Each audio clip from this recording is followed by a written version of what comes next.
So now that we have learnt about the major water bodies like the oceans and the seas, let's learn about another form of water body, and that is a river. Now, the rivers are a little different from the oceans and the seas because the water it contains can be directly used. It is not a salt water or it is not saline in nature. As you can see, we can directly consume water that is present in the rivers. Now, why are rivers so important? This is because, as you know, the most important civilizations in the ancient times flourished in the river valleys, that is, along the rivers, right? Why is it so?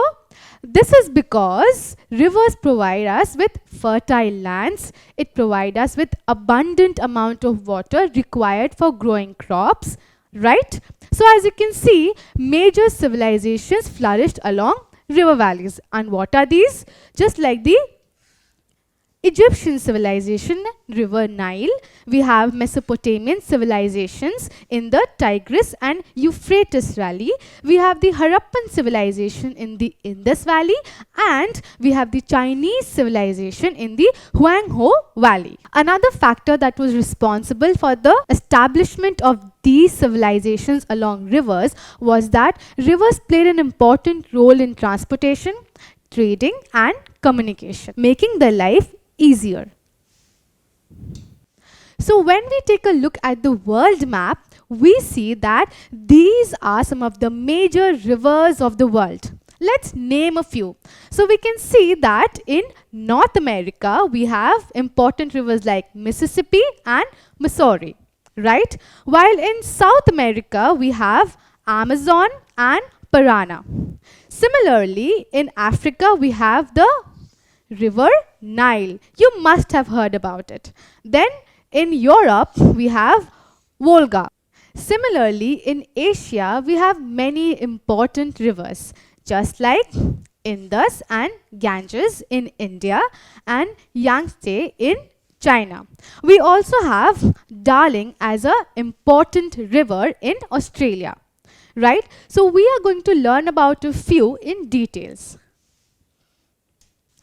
Now, as we have already learnt in the last slide that Amazon is one of the largest and the most important rivers in South America.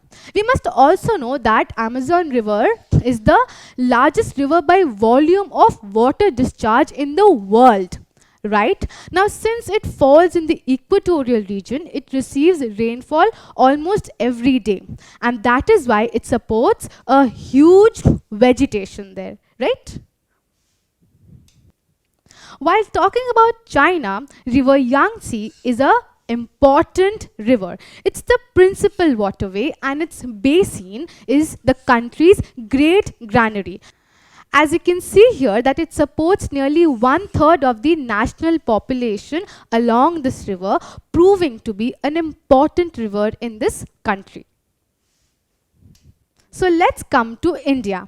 We see that these are the major and the most important rivers of India. Naming a few, that is Indus with its tributaries here, Brahmaputra, Ganga, Narmada, Tapti, Godavari, Cauvery, and the rest, right? Now, let's talk about some of the major and the most important rivers in India. Starting with Ganga. As we know that river Ganga is the longest river in India and it starts flowing from the Himalayas all over to the Bay of Bengal, right? So this is Ganga. As you can see here, it starts here from the Himalayan region and goes down to the Bay of Bengal. It is the longest river, and because it has many tributaries in this particular region, this entire Great Northern Plains or the Gangetic Plains are very fertile with most of the India's production of crops, right? Now, another important fact about Ganga is that it is one of the most holiest and sacred rivers in India. Most of the religious practices take place in river Ganga. Also, as you can see here in the map, that river Ganga is not just limited to India, but it crosses the boundary of India and comes to Bangladesh. See, right here. So what do we call it? It has a special name and it is called a transboundary river, right? So we need to remember that since Ganga crosses the boundary of India and goes over to the Bangladesh country, it is known as a transboundary river, right? So now, can you help me answer this question? Well, which among these is a transboundary river? Is it river Godavari? Is it river Ganga, river Narmada, or river Cauvery? What do you think? Well, yes, the answer is river Ganga because it crosses the boundary of India and goes over to the country of Bangladesh, right? So let's learn about another very important transboundary river.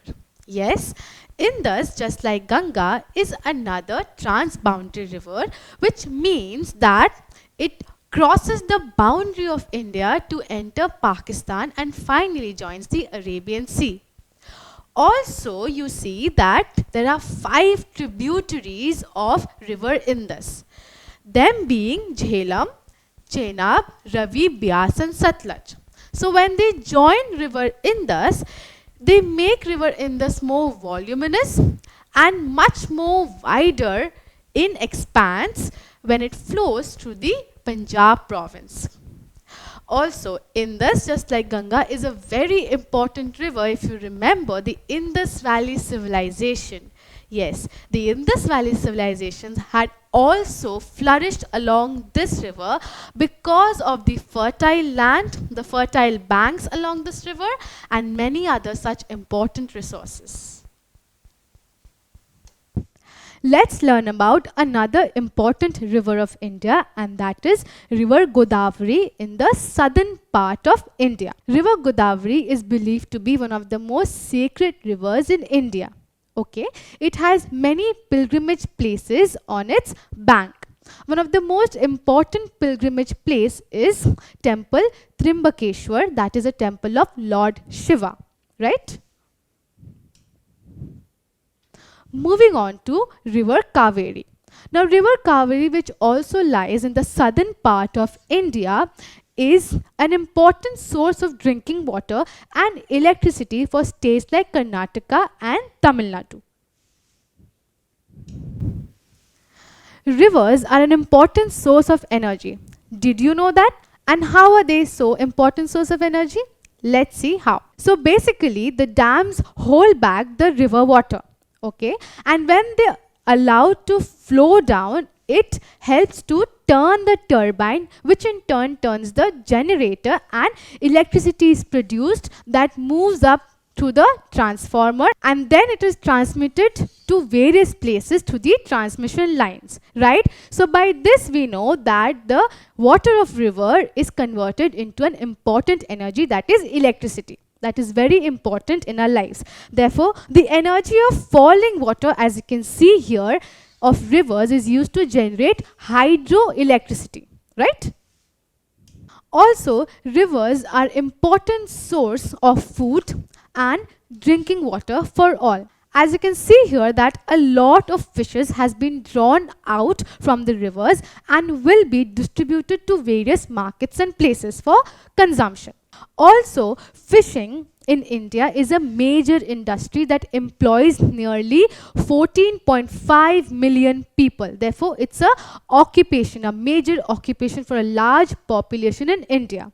Moving on to this, as you can see here in this picture, that 2 ladies are collecting water directly from the rivers because rivers have fresh waters. But in places where rivers are little dirty or little polluted, they may use alum to clear the water or may boil it to have a fresh water and then consume it. Therefore, rivers are major source of food as well as drinking water. We must also remember that rivers provide us with important minerals and gems. As you can see here, sand mining on riverbed is being done. Right? This happens in many countries, particularly in India. While gem mining in the river is also done in many countries. This picture is of a Sri Lankan river from where gem is being mined. Now, as we know that the important civilizations flourished along rivers, because rivers provide us with enough water required for the growing of crops, and also it provides us with good fertile land.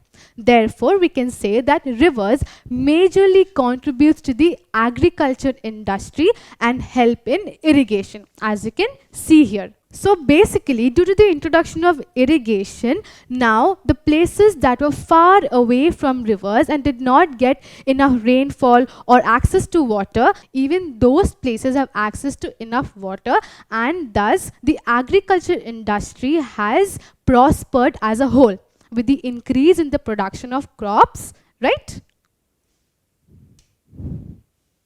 Now, besides all these important factors, we must also remember that rivers are important means of transport and communication. It also helps us to carry on with trade. Also, besides being so useful and important, it also provides us with the experience of adventures like river rafting. Right? Therefore, adventures including various water sports attract people from all around the world, making rivers important tourist spot. So next time when you go on a riverside, you must definitely try this adventurous sport.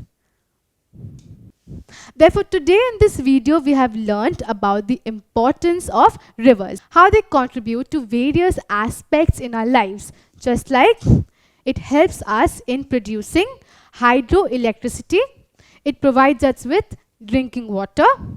It is an important means of transportation. It is an important food source. It also helps us in increasing tourism. It also provides us with important minerals. It supports aquatic life. It also helps us in carrying out with agriculture. Right? Therefore, rivers are very important, right? So we must be equally responsible to protect it and not pollute it.